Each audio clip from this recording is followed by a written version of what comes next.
welcome everybody and welcome to today's session. We've got Steve Harris, who's going to talk about housing and support options.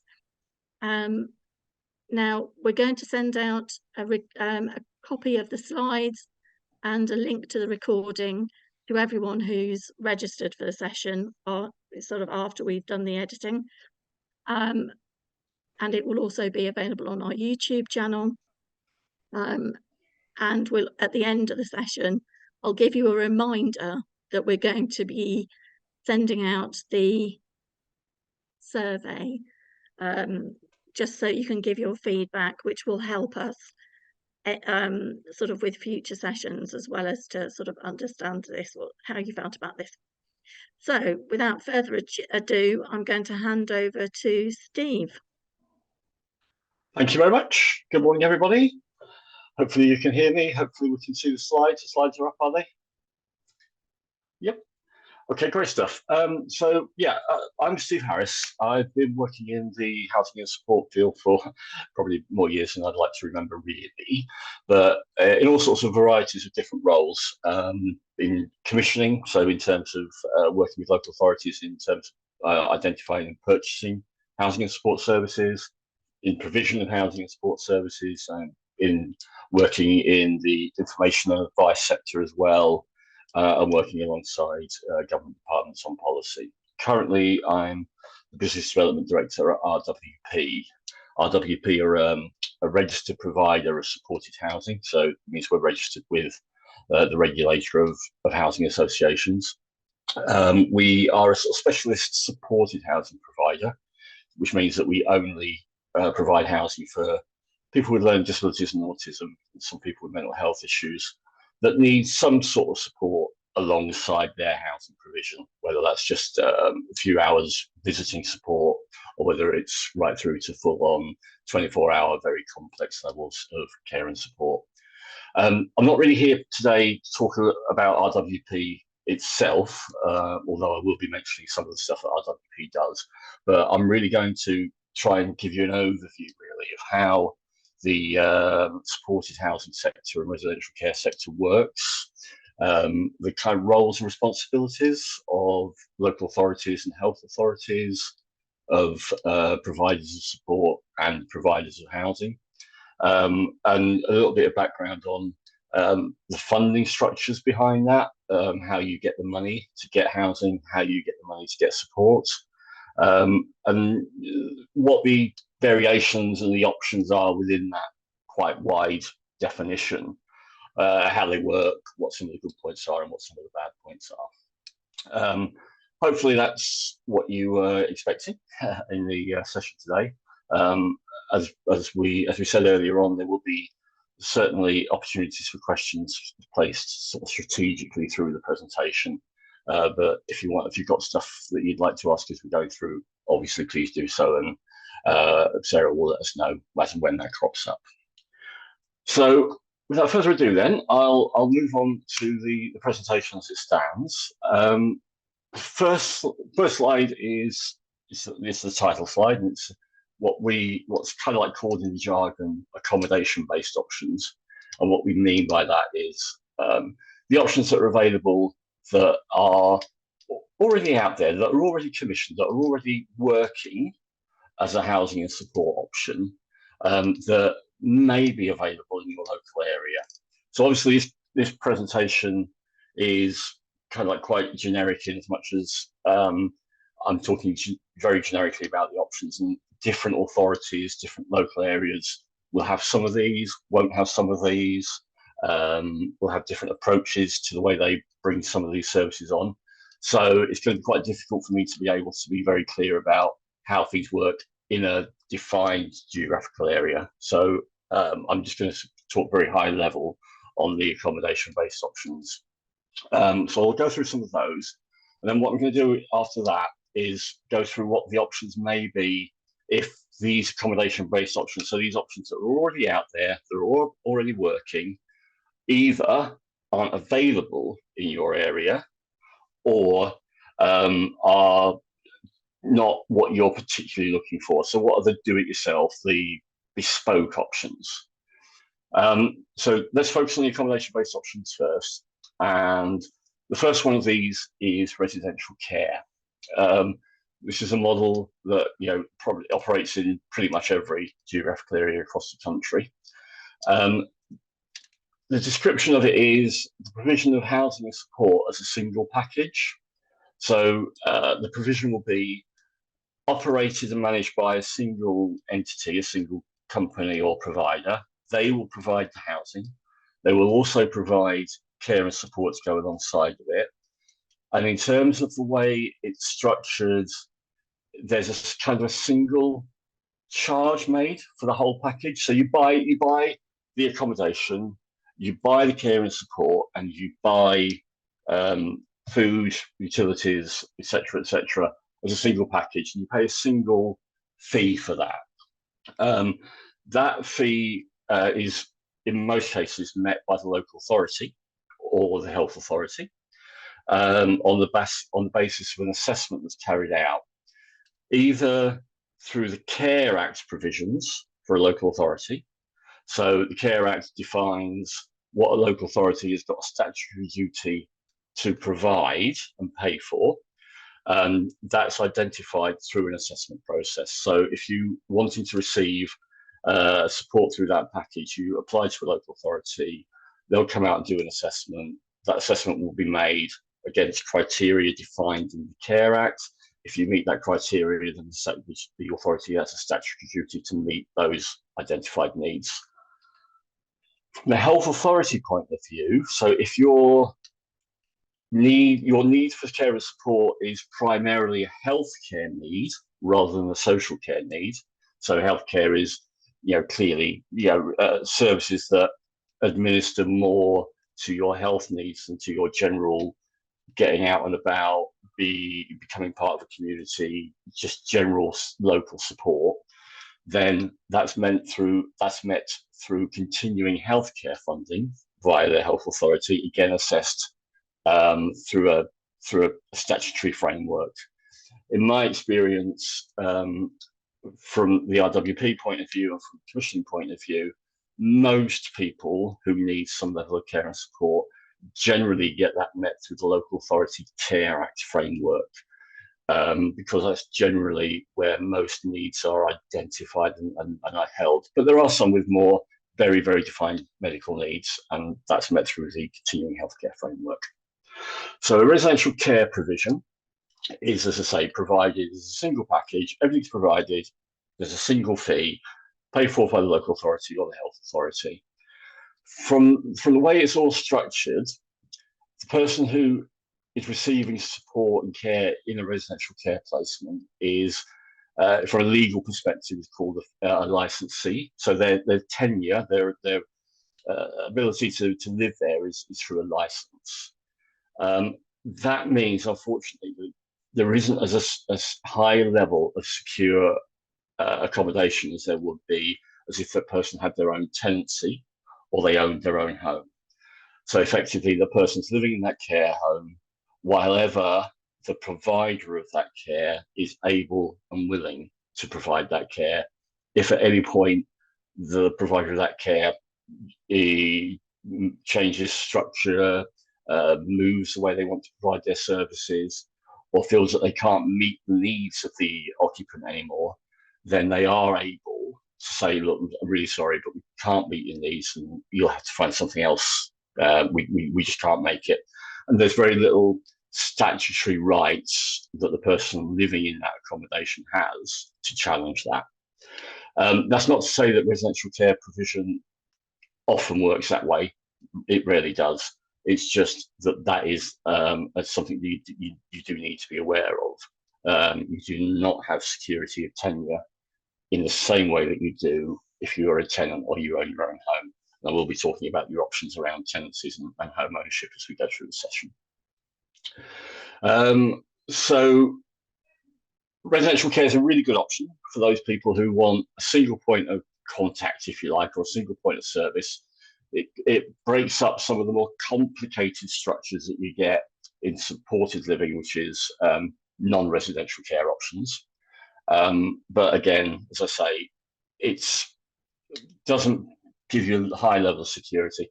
and to be honest, doesn't give you a very high level of disposable income to meet needs like entertainment, clothing, personal items. And that's because it's a residential care arrangement, everything's provided for you, and there isn't seen to be the need to have as much disposable income. And I know that some people in residential care do struggle for that personal income, that doing things that over and above what's basically provided in a care home. If it's okay, if there's no quick questions on residential care, I'll move on to supported living, which is a more... Quick question, Steve. Mm-hmm. Does residential care provide food if you're paying for it as part of the package? It's all part of the package, yes. Thank you. Okay. So, supported living is a more generic term that covers a whole lot of different variations. The basic principle of supported living is that it's a model, a system that allows an individual or a group of people, if there are people that want to share and live together as a friendship group or as a house share type group, it allows them to have choice and control over where they live, who they live with, and how they're supported. In the way that perhaps you don't get that same level of choice and control over residential care. As I say, residential care, it's all provided as a single package. You get what you're given, and there isn't that much chance to shape it and personalize it. The idea behind supported living is it allows much more personalization and allows much more choice and control, and a lot more design control as well. There are a whole range of different ways that you could provide supported living, and I'll go through some of these. So these are all accommodation-based supported living options that may or may not be available in your local area. Okay. Just before I go on to the actual options, just take you through the structure a little bit, because this might help put a little bit of context behind what I was saying in terms of choice, control, personalization. So this is the general structure that would apply to the supported living arrangement, regardless of how it's provided. It's an illustrative example. It's not a defined example. There are variations. There are different ways that local authorities do this, but it provides with a broad guideline to the principles and the heads of terms of it. So you have your tenant, the person who's receiving support and is finding a place of their own to live. It's a single person here, but as I said before, it could well be a group of people if it's a shared arrangement. In terms of the people that have got some sort of responsibility to work with the tenant on ensuring that they get good housing, good support, we have the commissioner. So this is like the local authority or the health authority, as I say, as I mentioned earlier, under the Care Act or through continuing healthcare. We have the support provider. So this is the entity that's providing care and support. Could be personal care, could be general social care, could be a mix of both. And we have the housing provider. So the organisation that's facilitating the provision of the housing. This could well be through a rental arrangement, but there are some arrangements where a housing provider could provide an ownership option. And we'll talk about that a bit later on when we talk about shared ownership. So that's the kind of broad structure. We've got the commissioner, the housing provider, and the support provider, all with a role to play in making sure that the tenant is receiving good housing that is defined and meets their needs, good support that is defined and meets their needs. So how do the tenant work together with the housing provider, the support provider and the commissioner, and how does the commissioner work together with the housing provider and the support provider? So let's focus on the tenant or the group of people if it's a shared arrangement first. The way the tenant interacts with the housing provider generally is via a tenancy agreement, because in most arrangements we're talking about a landlord-tenant relationship here. As I say, the variation to that is shared ownership, but in this instance we're talking about tenancy arrangements.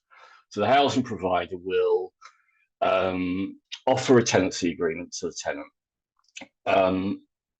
Different models of that, but what you should be looking for as a kind of a standard arrangement is something called a 6-month assured short hold tenancy. That's the standard arrangement in this kind of sector. So it does provide a tenant with a kind of like a guaranteed 6-month accommodation. So the housing provider absolutely has to provide that accommodation for 6 months. After the end of the 6 months, generally it goes on to what's called a periodic tenancy, and it effectively means that the arrangement is carried on for as long as the housing provider can provide it, and as long as the tenant wants to stay there, and it just rolls on month by month. Now, there are different types of housing provider. There are registered providers, a bit like RWP, the organisation I'm currently working with. There are private sector private sector landlords, and there are non-registered providers. And the ability, the security of tenure varies very, very slightly in those sectors. So although a housing provider that's a registered provider, so has got a responsibility to a government authority to ensure that they provide housing to certain standards and to certain legal frameworks, with them, we would give a 6-month short hold tenancy and then go on to periodic. And from a registered provider point of view, if they're a specialist provider looking to provide supported housing, their aim will definitely be to ensure that they provide the housing for as long as that person wants it. But that absolutely, and in no way can this happen in any sector. There's no way that any tenancy can be guaranteed as a place to live forever, because obviously it's a tenancy arrangement, and there could be certain circumstances where that has to come to an end. From a registered provider point of view, those circumstances are very limited and very defined. And if the housing provider were looking to bring a tenancy to an end, if it's a registered provider, they would have to go to court to get permission to bring that arrangement to an end. They can't just bring it to an end and expect the tenants to move out. They would have to show court due reason and good reason. You get a slightly less protection in the private sector and in non-registered arrangements, but you get a high level of protection. The tenancy agreement effectively says that the housing provider is going to provide a certain level of service, a repairs and maintenance service, may well provide furniture, white goods, things like that. And in respect of that, the tenant needs to obviously pay a rent, and that rent will be defined. So that's the arrangement between the housing provider and the tenant. The arrangement between the support provider and the tenant or the group is via a support plan. So the support provider will sit down with the tenant, the group of people, and will work out exactly what care and support is required by that individual. And it should be a conversation, it should be an iterative process that's run through with the tenant, with the family, to really bottom out and define what the support provider is going to do. So it's general social care, it's personal care, it's support to develop independent skills, to get out and about, to manage the tenancy, to manage money, to manage the daily living arrangements that we all have to manage, but it recognises that in some instances, some people will need support to do that. Okay. From the commissioner to the tenant. So I've touched on this a little bit in terms of the provisions of the Care Act and continuing healthcare. So the commissioner will assess the tenant's needs, and where it's showing that a tenant has got needs that fit the criteria, there's a statutory duty on the commissioner to meet that need, and they generally meet it by paying for that service, not by providing it. That's why you have the support provider. The commissioners will define how much money it's going to cost to meet that person's assessed needs. They may make that available as a personal budget, but not in all cases. So a personal budget says, okay, we've talked to you and we've agreed that you need X, Y, and Z, and we think that's going to cost X, A, B, and C pounds. This is what we're going to make available for you. And we can do that either by giving it to you directly for you to spend directly, or we can give it to a third party to manage it on your behalf if you don't want to spend it directly. Or if you don't want a third party to manage it on your behalf, we will, as a commissioner, engage a support provider and contract with a support provider to provide what we've agreed. So for some people, they really want that, the idea of having money coming into their pockets that they can then spend exactly as they see fit. For others, that seems a bit much of a responsibility, because that does mean that you have to be, directly employing people. You are responsible for that employment. You're responsible for all the legal responsibilities that go along with that. So some people go, no, I don't want to do that, but I also don't want the local authority to just buy the support directly. I do want some level of control.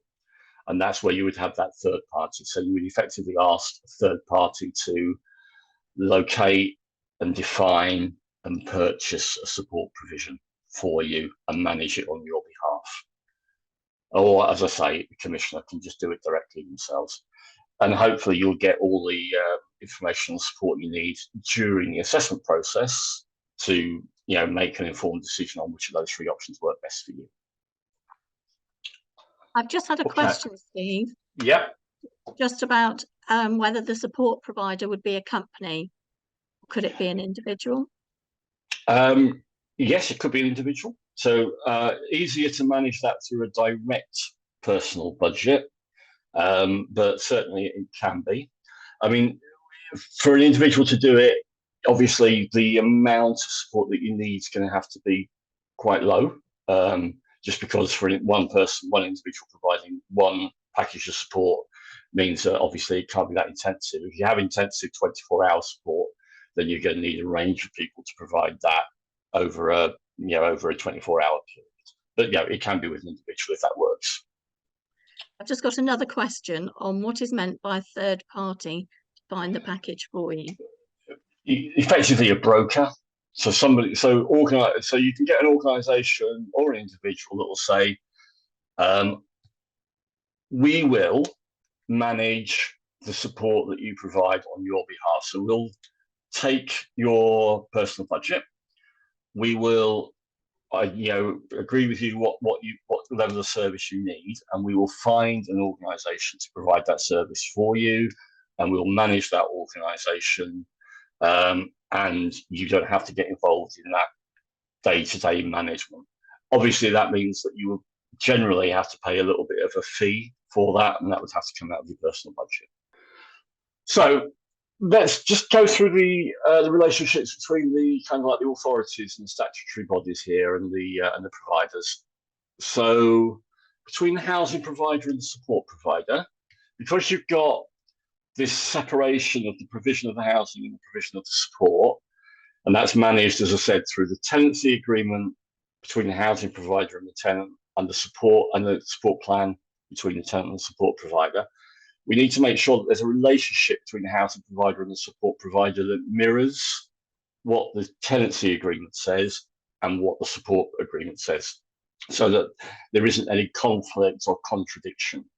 So that would be managed through a service level agreement. So the housing provider and the support provider will agree, these are our responsibilities under the tenancy agreement and the support plan. Therefore, housing provider, you're responsible for doing A, B, and C.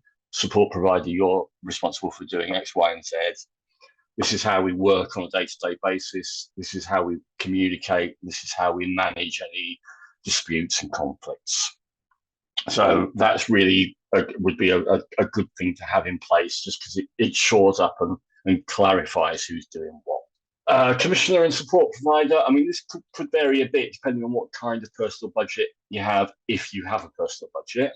But as a rule of thumb, there's probably going to be some level of agreement between the commissioner and the support provider. So the commissioner is contracting directly or indirectly if it's a personal budget with the support provider.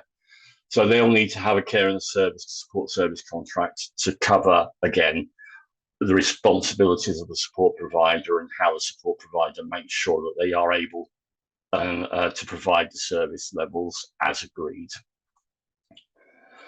Between the commissioner and the housing provider, there may be some sort of nominations agreement, or a bit of a horrible word, but a voids agreement. More common would be if it was a shared accommodation, because this is a voids agreement would allow for what happened if, a group of people, 3 or 4 individuals, were sharing a house, and at some point in the future, one of those people moved out. Is what would happen about finding somebody else to move into that empty room. So the voids agreement would cover how the rights of the existing tenants were respected in terms of not just pushing anybody in, making sure that anybody who did move in were acceptable to the existing tenants and were going to work well with the existing tenants. Because that's a critical issue in shared housing, a housing provider is very much reliant on a local authority or a health authority to manage that process because of the whole kind of relationship they have with the support. So the housing provider may want the authority to sort of say, well, because the housing provider isn't going to go out to any general needs arrangement and move anybody in, they're relying on the commissioner to find and nominate suitable people to move in. They'd expect the commissioner to work with the housing provider to cover any financial arrangements, any financial loss on that. You might need some sort of nominations agreement, even if you're an individual living on your own, but it becomes less critical, to be honest. So hopefully that kind of graphically illustrates the ecosystem, the relationships. And as I said, it does get a lot more complicated than that single service model that you get in residential care. So yes, it's more complicated, but it needs to be more complicated because what we're trying to achieve here is somebody having their own home with all the rights associated with that, receiving their own support, that they can choose how they are supported. And that is a complicated arrangement and needs to be managed. So this is how it's managed. And as I said earlier on, there are variations to this. You don't always have to have everything here, or you might have variations of them, but it's a guide, effectively. So I am aware that might take a little bit of time to think about. So I'm going to move on to questions. Oh, there's plenty, Steve. Okay, I'll start with the easy one. Does the residential care package include activities? Yes, but they are activities that are kind of defined within the structure of the care home itself and what the care home does. It's a bit harder to personalise those activities, I suppose, is what I'd say. Thank you. Right, the next one. Tenancy agreements. If the young person does not have capacity and we are deputies under COP, and my brain's not working on what it is. That's court of protection. Thank you, court of protection. Well done, Steve, top of the class.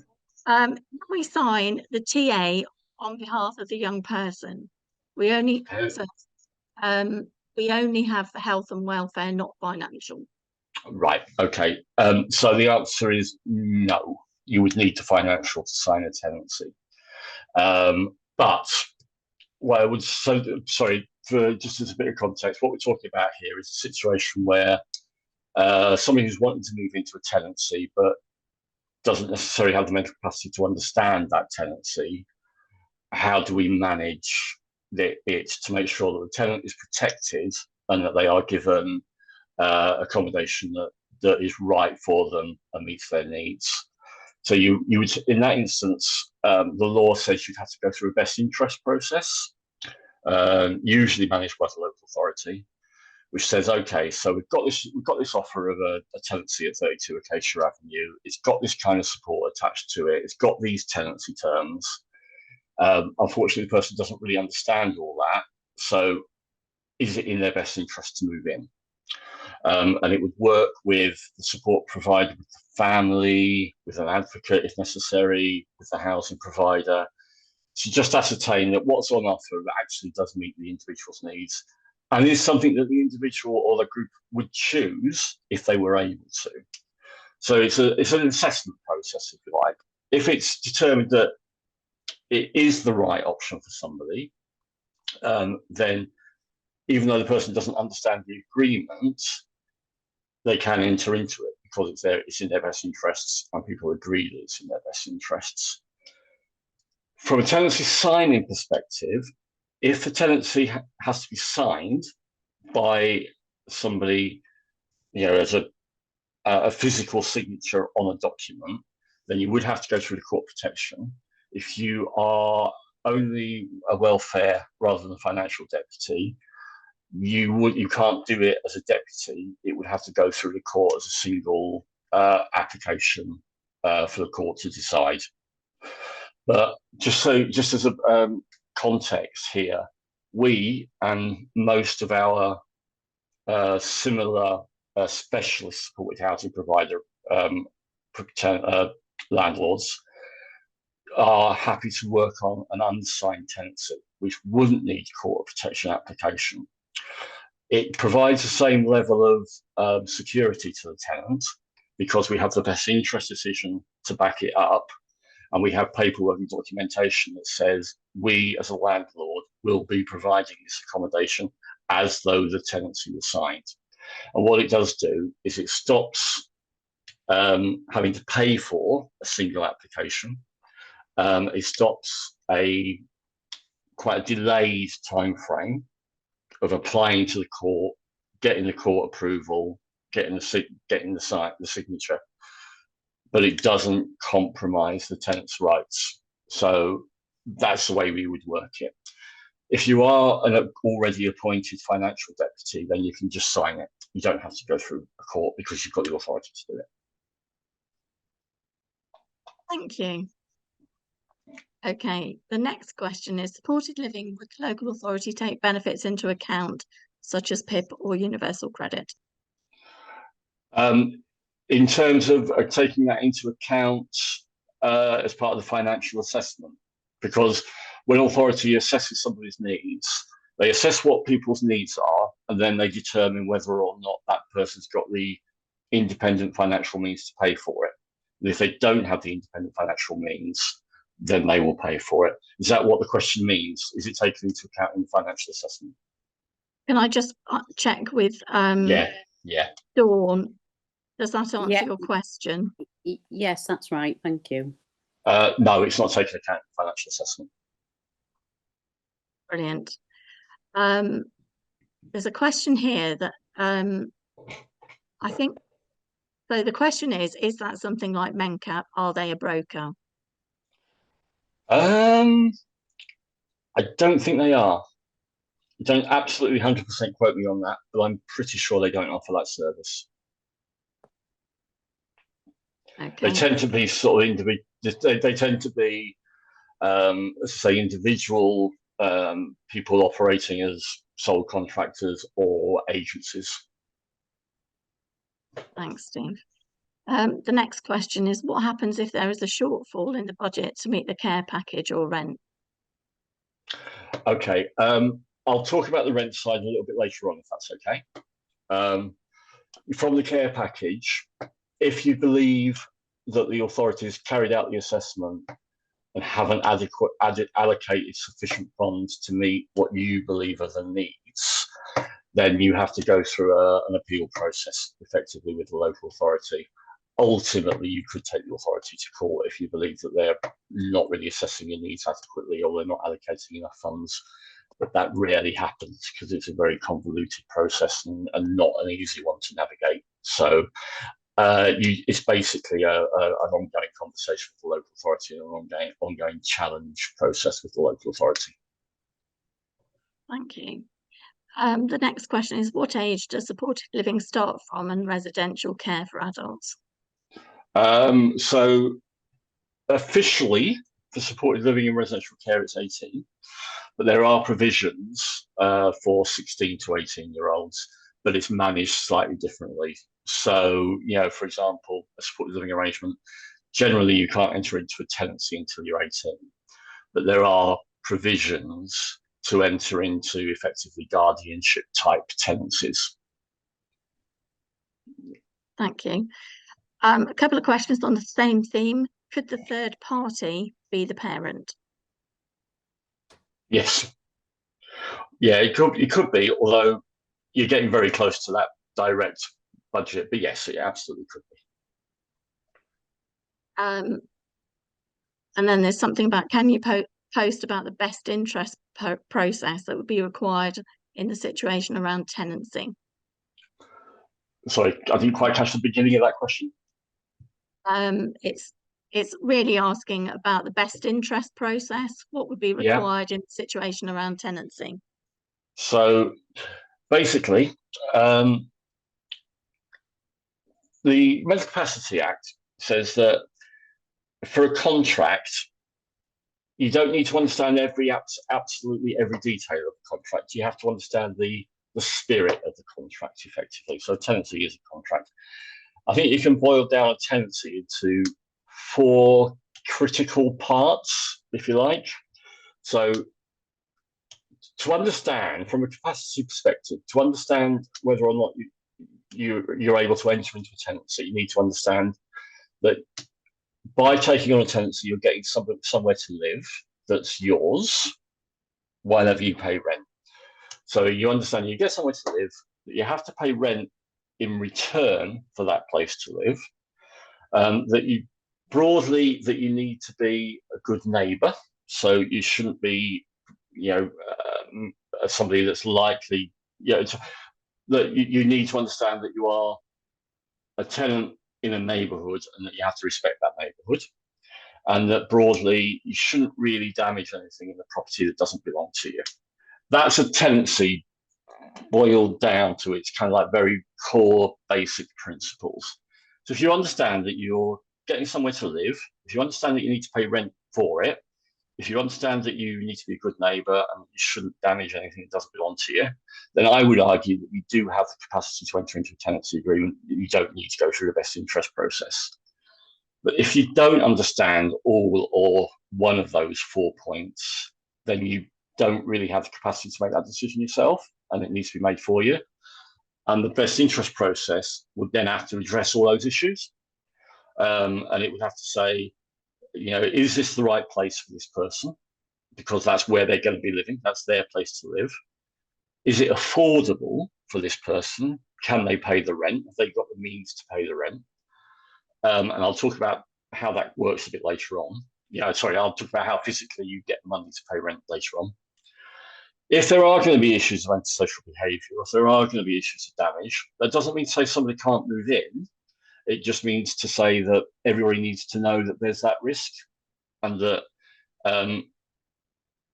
measures need to be put in place to make sure that that risk is managed more for the benefit of the tenant than everyone else. So if it is somebody that's going to have some level of antisocial behaviour, it's making sure that the accommodation sufficiently manages that, so that we're not putting the tenant in harm's way by getting protracted neighbourhood issues, which you don't really want, because that doesn't make a great tenancy for the individual.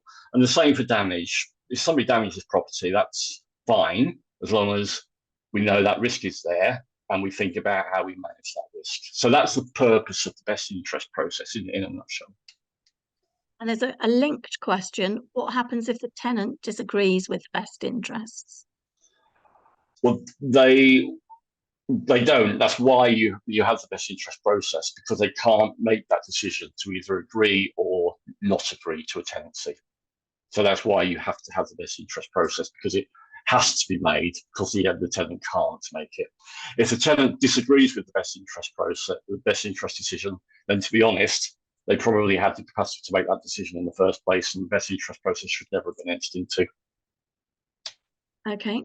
And the next question is, how do I go about setting up a bespoke supported living for my daughter and her friends? Can we move that on to a session that I've got a little bit for a few Yeah. slides further down? Yeah. And the next question is, can a child live with their parents by choice, and can the parents charge them for accommodation? Will they have to pay rent? And also, do they still get a care package for living with parents? They can get a care package for living with parents, but if they are living with their parents in the parent's home, the parent can charge rent for that. Of course they can, but they won't get public subsidy to pay for it.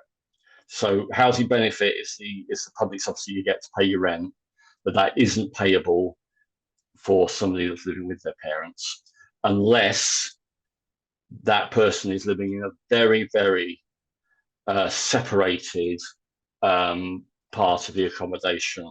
So it has to have its own front door, its own facilities, its own utilities, has to have a proper tenancy agreement in place, and is in effect a flat in its own right, even if it may be attached to the parent's house or in the parent's garden or something.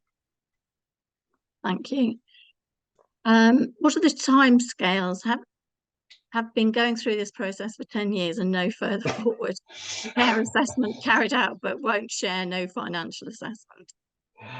That's an awful long time. It can take a long time. I've never come across 10 years before. I think if it's going on for that level of time, and I don't want to get into individual circumstances here because I don't really have time, unfortunately, and it's not necessarily relevant. But that sounds as though that needs intervention, and I can't think of the word I need.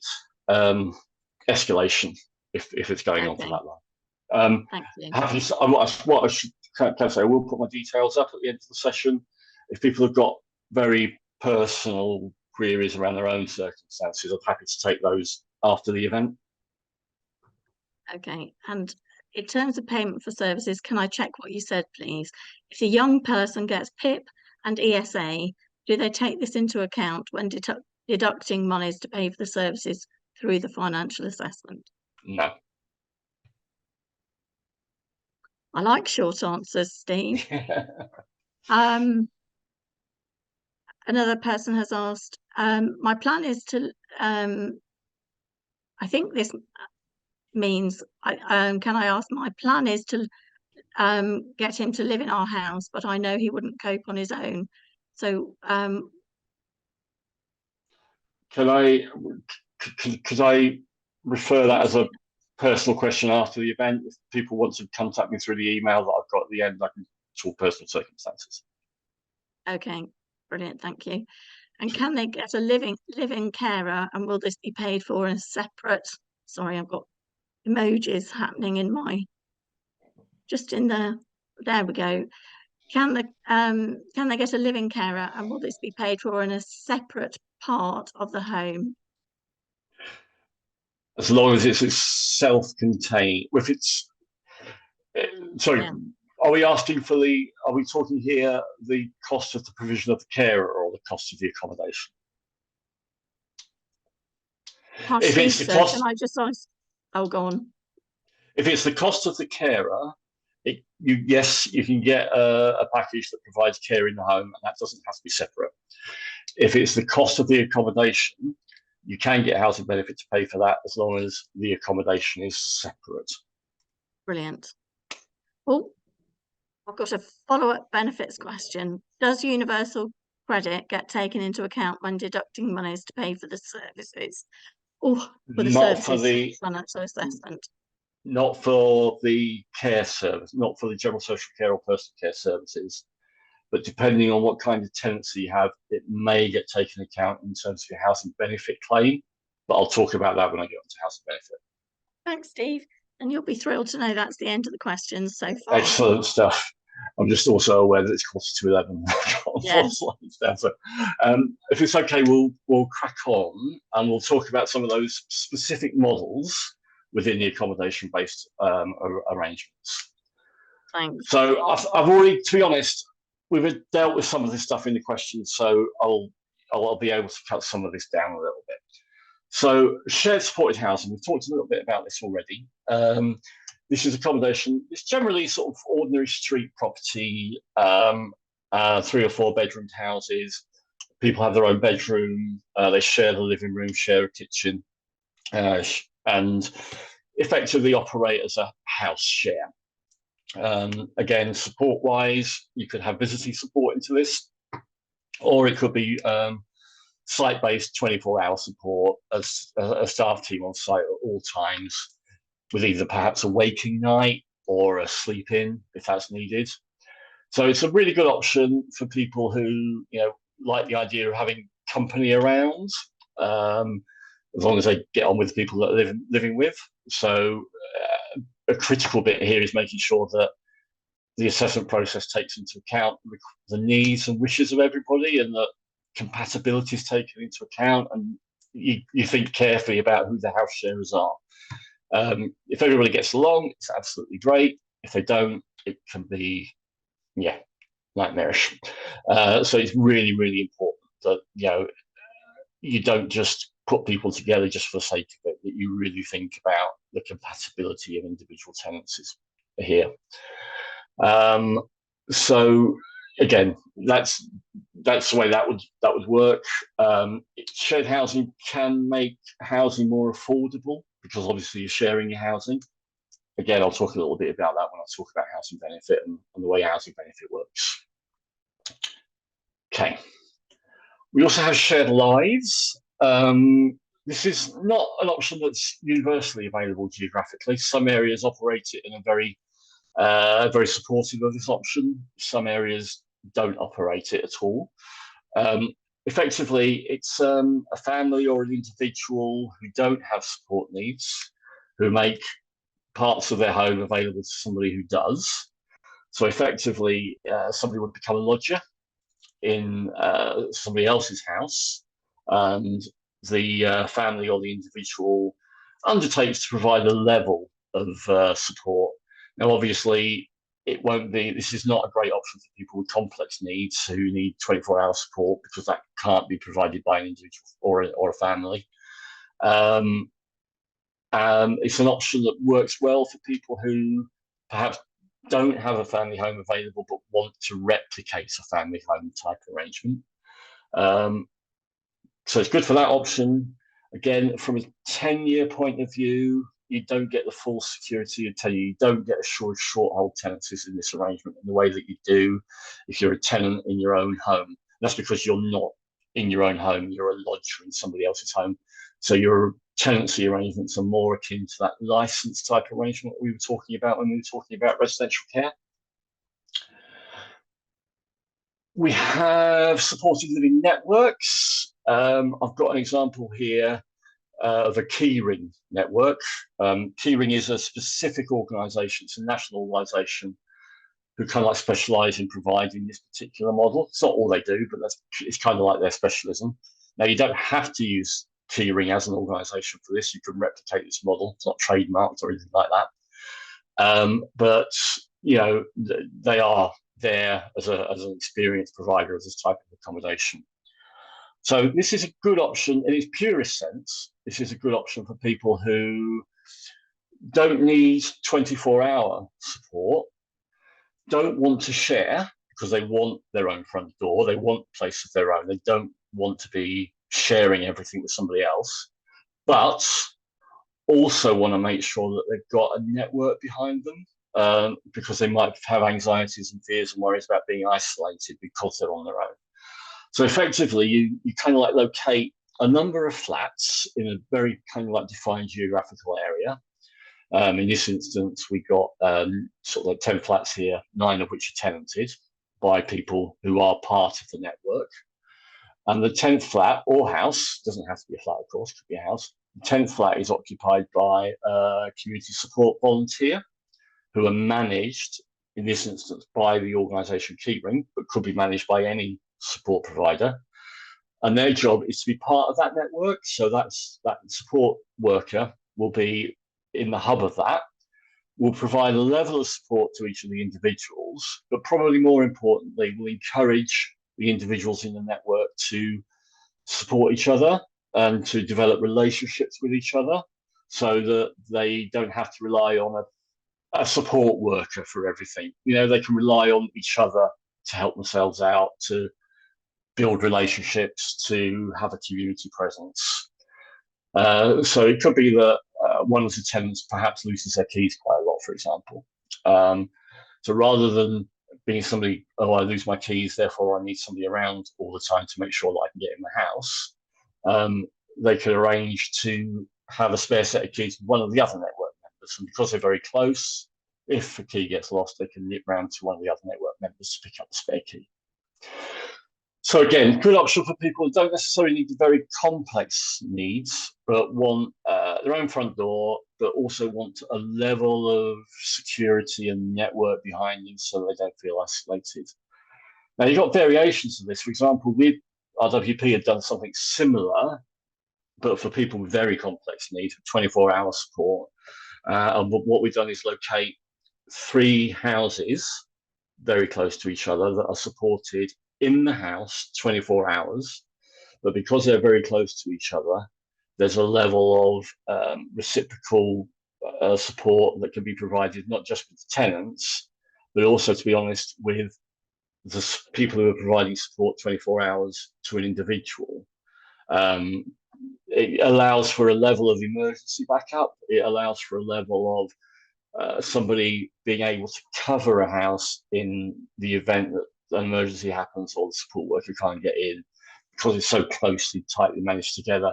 So we did that for those 3 people because it just wasn't appropriate to get them into shared houses because there was no way they could share a house together. There's no way that they would be able to tolerate other people in their own space. But we needed that closeness to make sure that we had security elsewhere. Okay. Another option is cluster flats. So these are self-contained flats on a single site, usually with a 24-hour staff base, sometimes with communal areas as well.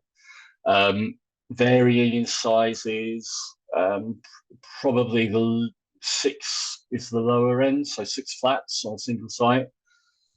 Yeah, you can get up to 18, 19 flats. It's arguable, you know, whether that's too large. Different people, some people will say that's just too many people on a single site, a bit campusy. But there are 18, 19. You know, it's reasonably commonly held that, you know, sort of 9 to 12 works quite well. But it's a good way of providing your own front door, your own space. You can completely be in control of your own space. You don't have to worry about sharing with other people, but having other people on site, and more crucially, if you've got more complex support needs, having 24-hour support on site as well. Any particular questions on any of those? So those are all options that may be available in your local area, may already be set up, and may already be a possibility to move into once you've had your assessment. Are there any particular questions on those? Got a question related to something different. It just says, can you rent your own house flat and have 24-hour care to live independently?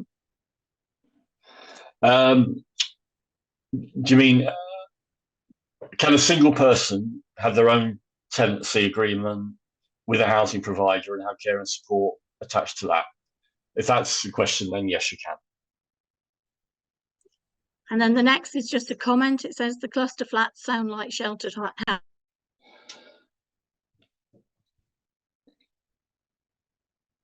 Sorry, you broke up there?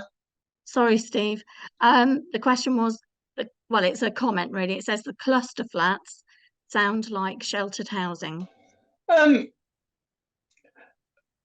Yes, yeah. They're very similar in model. I think the difference would be in the cluster flat arrangement for learning disabilities and mental health.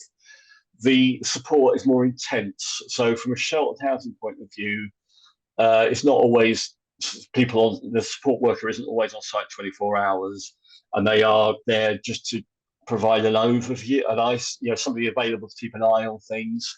In the cluster flat arrangements, the support tends to be much more interventionist and tends to be much more complex. So it's there for people who need much more one-to-one support than you would get in a standard sheltered arrangement. And there's a question about how do we go about finding cluster flat providers? Your best first point of call is to talk to your local authority to find out what's available in your area. So your local authority, learning disability, social work team. And a They question should about know what's available. Thank you.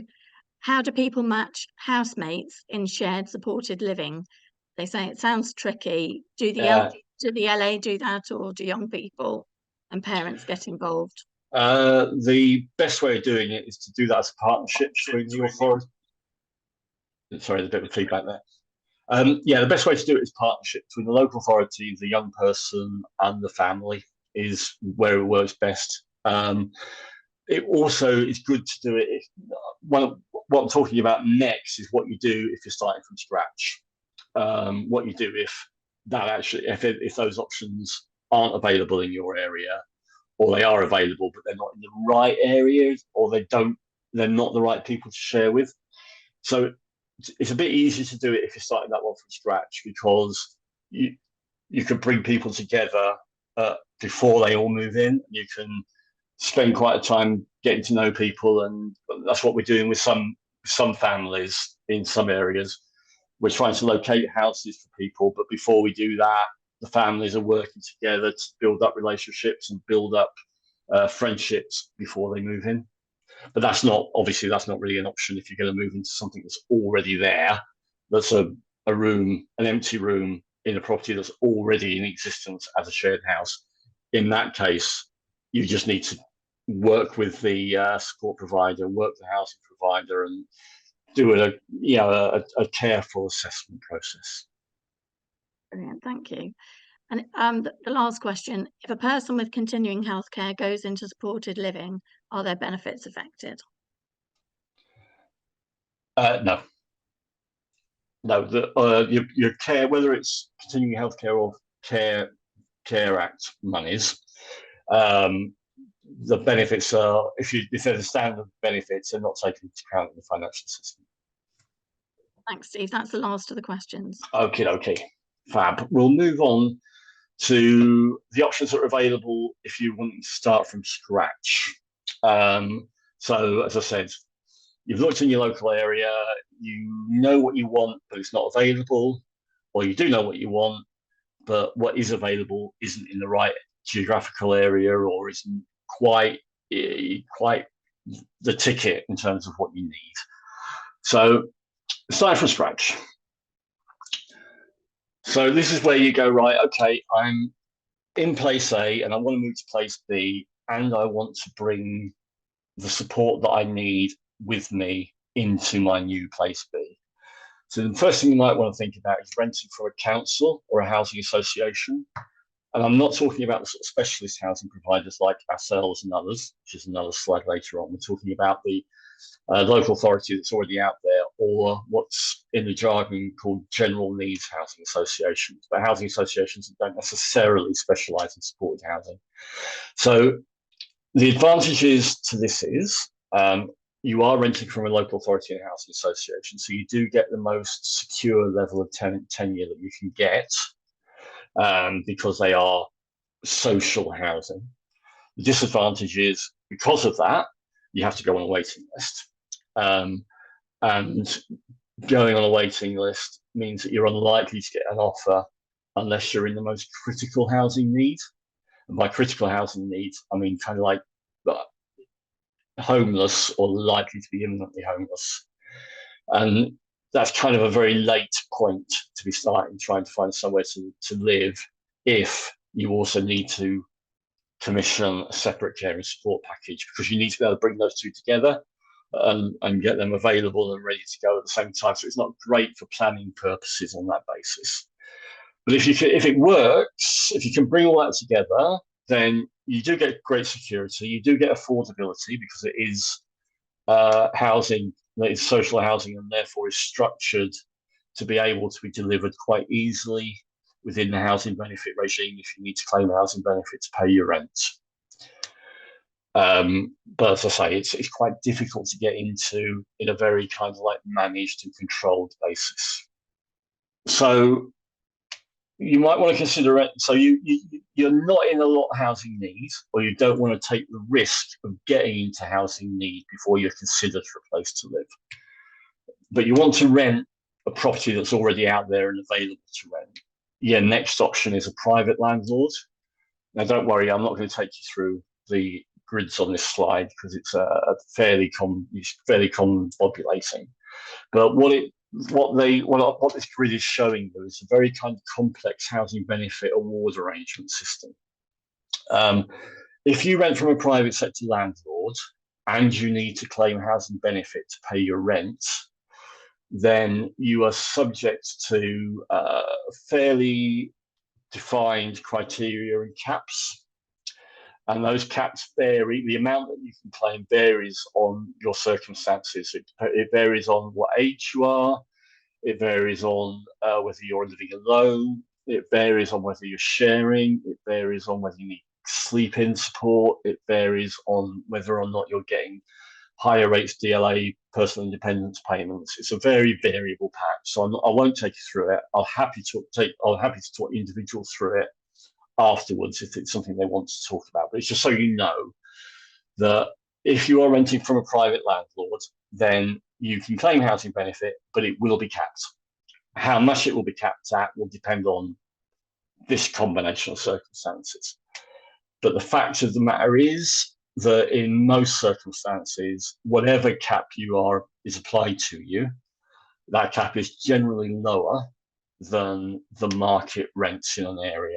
So in likelihood, you're going to be required to make a top up to meet your rental requirements over and above what you get from housing benefit.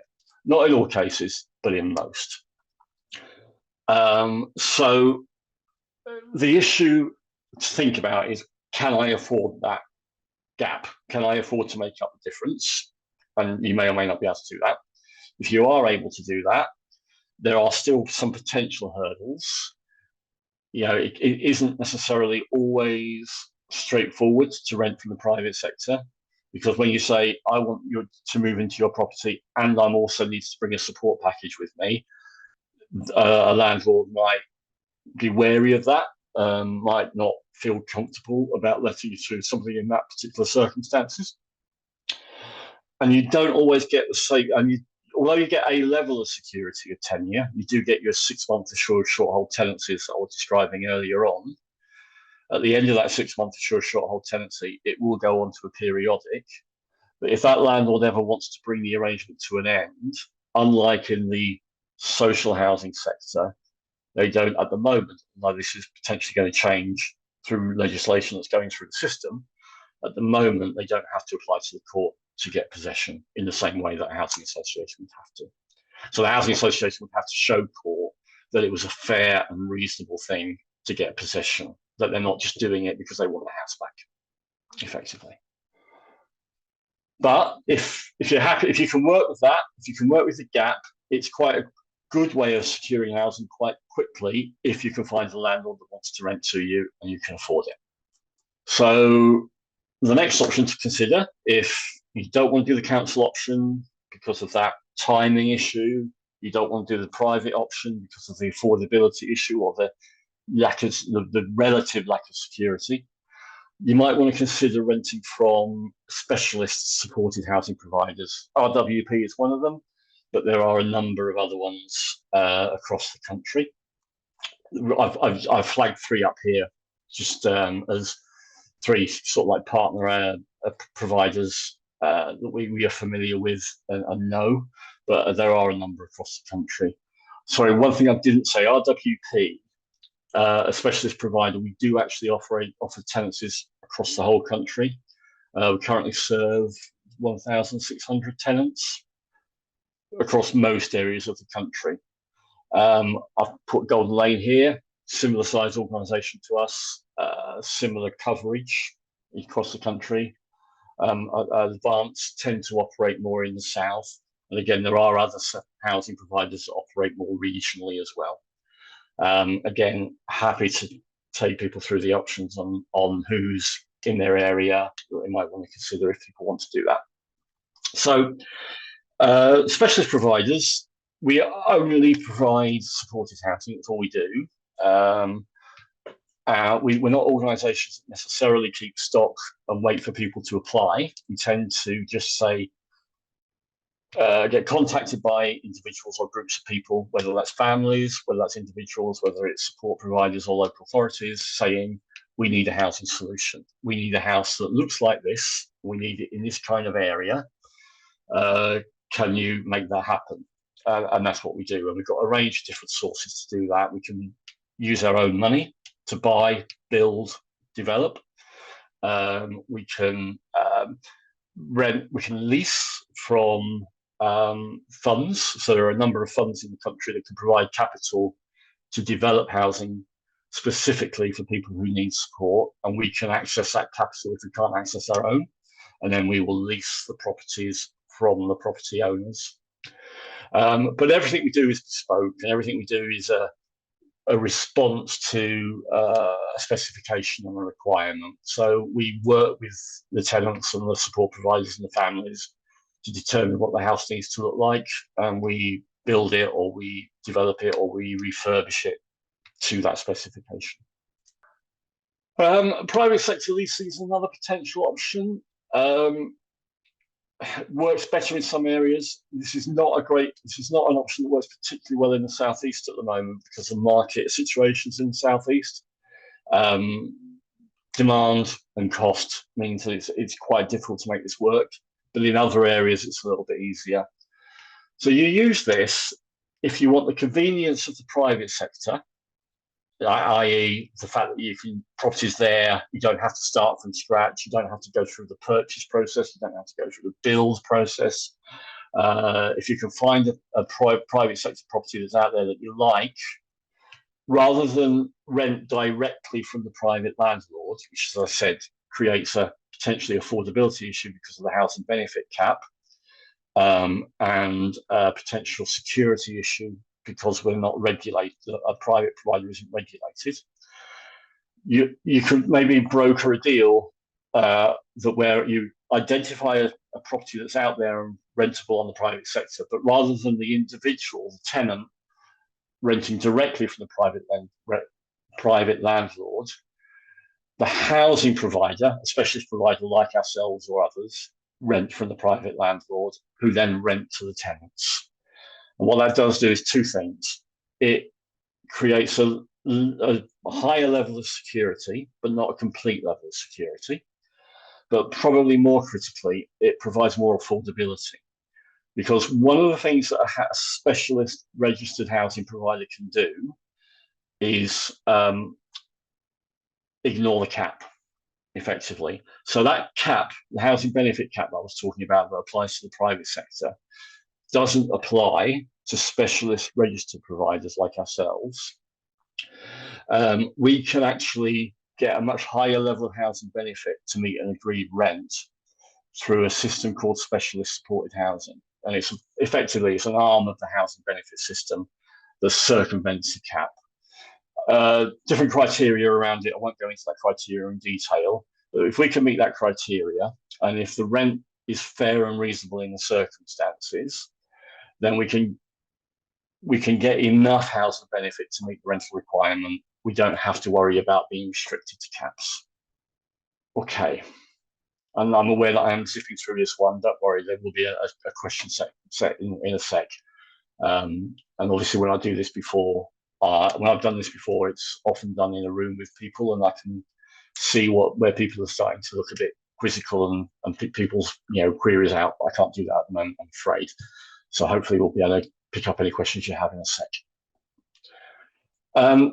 Two more options to quickly take you through. I mentioned ownership options earlier on in the session, and there is an option available. It's actually currently only available in the south, and effectively by the south I mean sort of like a line from Birmingham across downwards, and it's called home ownership for long-term disabilities, or shared ownership. It's a system that's, again, quite complicated, but it effectively means that somebody with long-term housing needs that is disabled could potentially access public money to access a mortgage.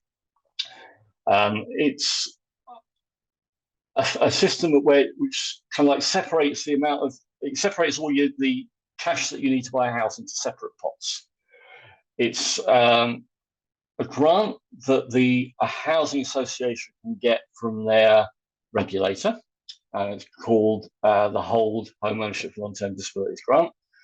And it's a mortgage that the homeowner can apply for from the benefit system, and it's called support for mortgage interest. So, for example, if you needed to buy a house that's worth £200,000, and if you qualified, so if you're on the higher levels of DLA and PIP, if you were somebody of a disabled person that needed to move, so you need to be buying a house that you don't currently own, you can apply to the benefit system for SMI. They would meet the interest payments minus a very small amount. They wouldn't meet all the interest payments, but the majority of the interest payments on a loan of up to £100,000. That interest payments will be payable on a specialist mortgage, which would be a 45-year interest-only mortgage.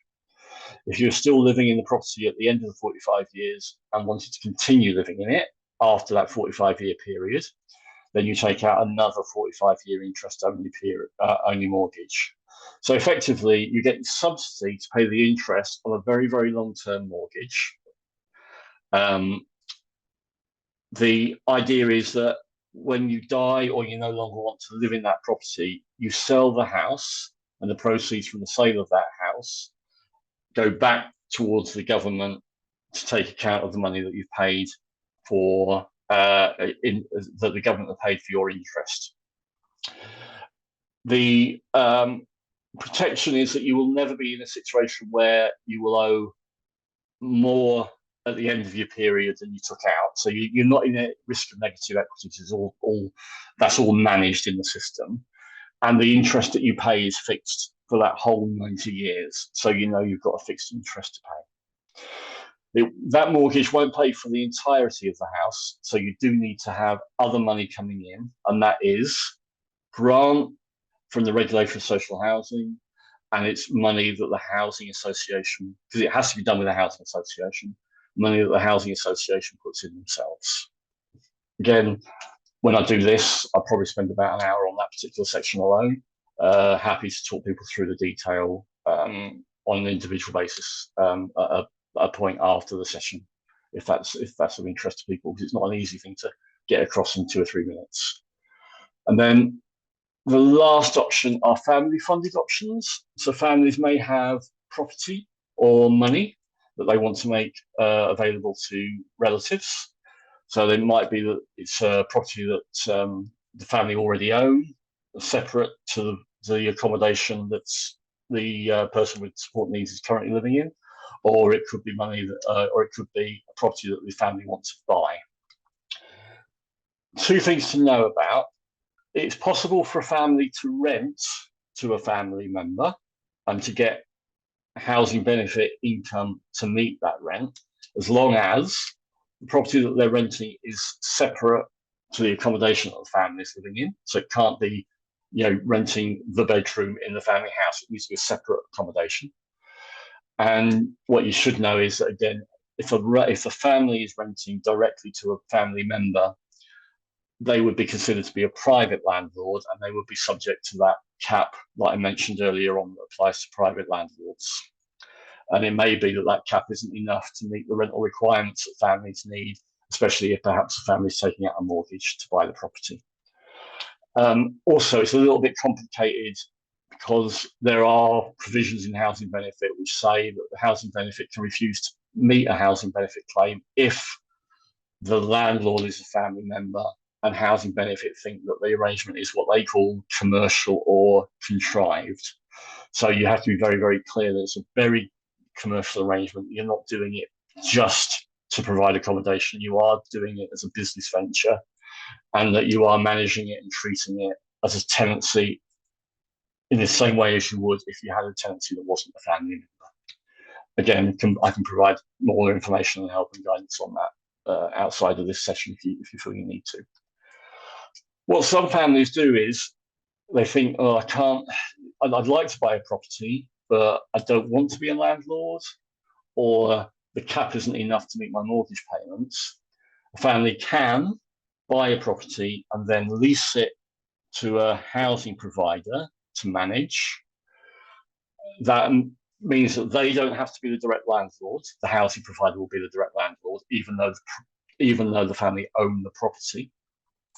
It means that they don't have that, perhaps worry about managing a property, repairing and maintaining a property. All that can be done by the landlord. It means they don't have to necessarily think about the cap, because if they use a registered provider or a not-for-profit provider, the cap doesn't exist in the same way, as long as certain criteria is met. And it just means that perhaps the family can see it as more of a long-term relationship and more of a long-term arrangement over time as well. Okay, so in a very, very small nutshell, they're the options. Happy to take any particular questions on those.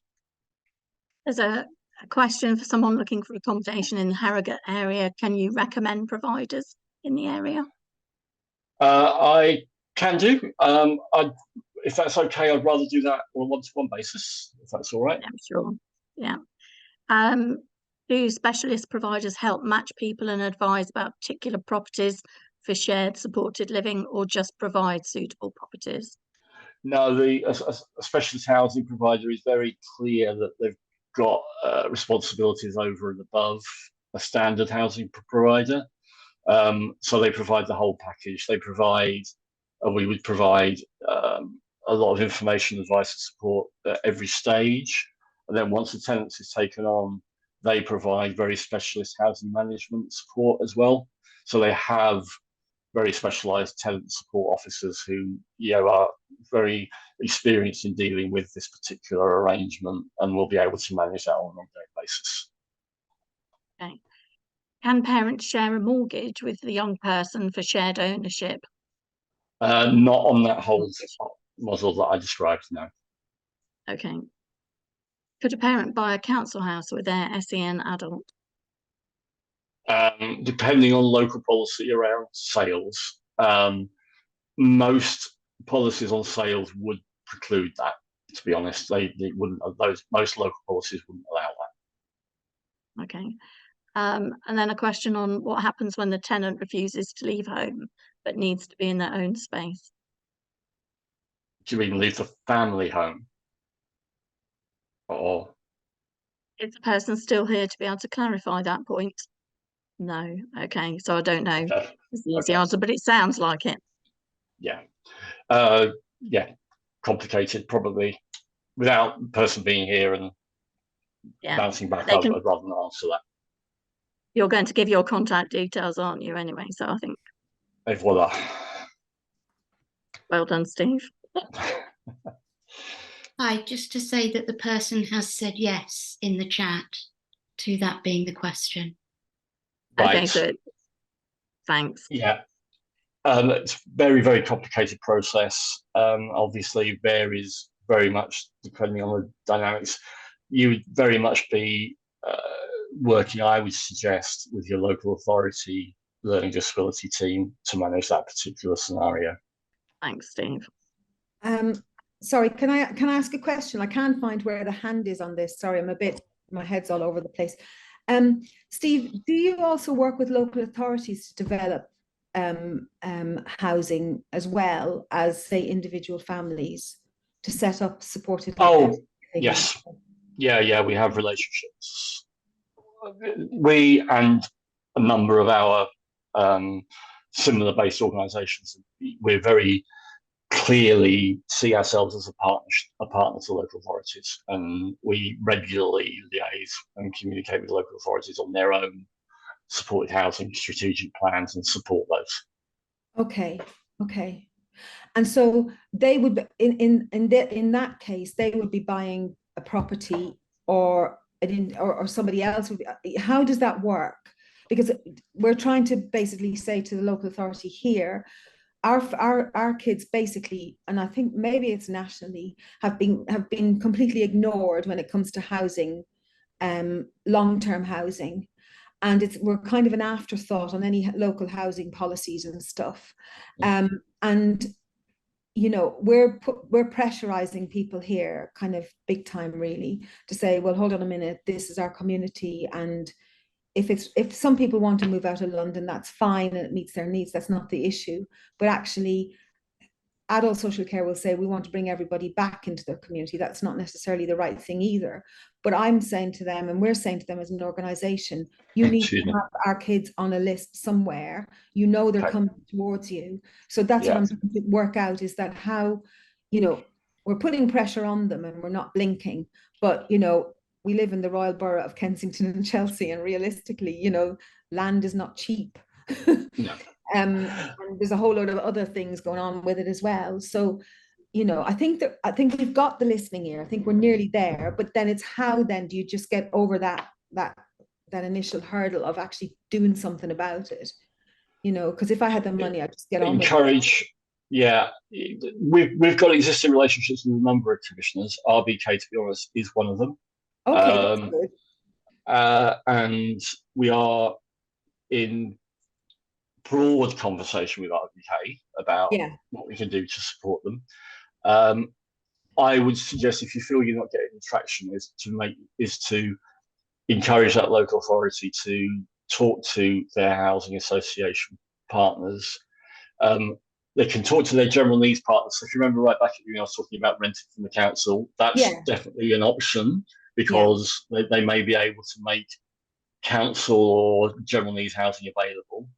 But there's also very clearly mileage. The specialist housing providers are very happy if a local authority wants to start entering into a conversation with them, which so the local authority says, we need X, Y, and Z in next year. We need X, Y, ABC in the following year. Can we work together to make that happen? Okay. We wouldn't be expecting them to fund that. They can't really. They're not really structured to fund it. We'd be using our own funds or investment funds to do it. Okay. Because the conversations again that I've had with them, we've finally managed to get the housing department to agree to allocate 5 properties per year for people with moderate learning disabilities that could live independently with a little bit of support. But it's the people with complex needs, like my own daughter, that are you know, likely to be, you know, 9 times out of 10 sent to a treatment and assessment unit, and they're not going to get back out of there. That's the reality of it. They're the ones that I want, you know, they should be living local where families can monitor services. And so we're pressurizing that, basically. So if I send you an email, then maybe that's definitely a better one-to-one conversation, I would suggest. Okay. All right then. Okay. Thanks ever so much. Thank you. Okay. Just a quick question. Does RWP work with Brighton and Hove or West or East Sussex?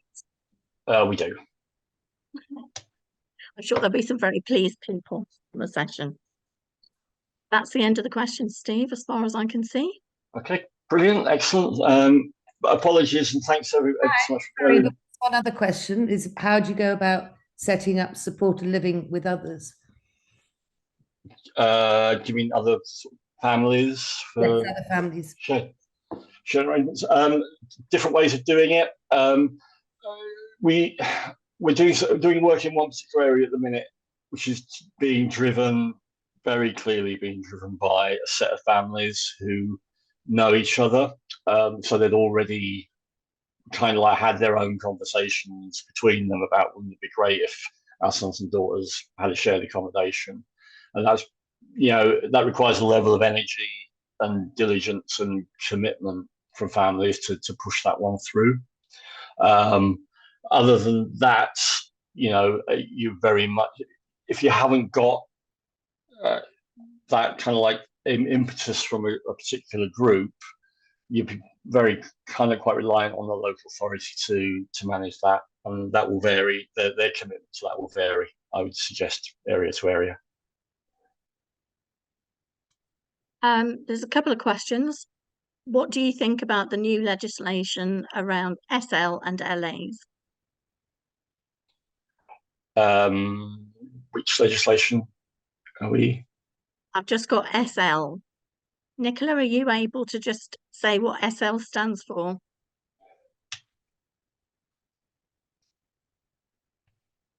No. Okay. In that case, if we move on to the next, and I think the last question, which is, would RWP be able to collect interest from parents about the needs to coordinate across the boroughs?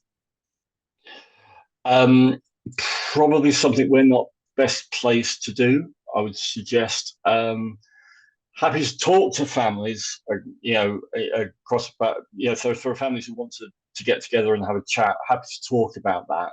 But it's a process that needs to be very much driven by a local authority rather than ourselves. And I'm not saying that as a cop out. It's just that the power behind that lies with the local authority and not with us. Okay, thanks. Happy to facilitate and support it, but we can't manage it, unfortunately. And apart from that, Steve, that's the last question. And Excellent. I've just had a clarification from Nicola that SL meant supported living. It's the can I just say it's the supported accommodation regulations 2023. Yeah, which is a very big facility to start talking through. So Yeah.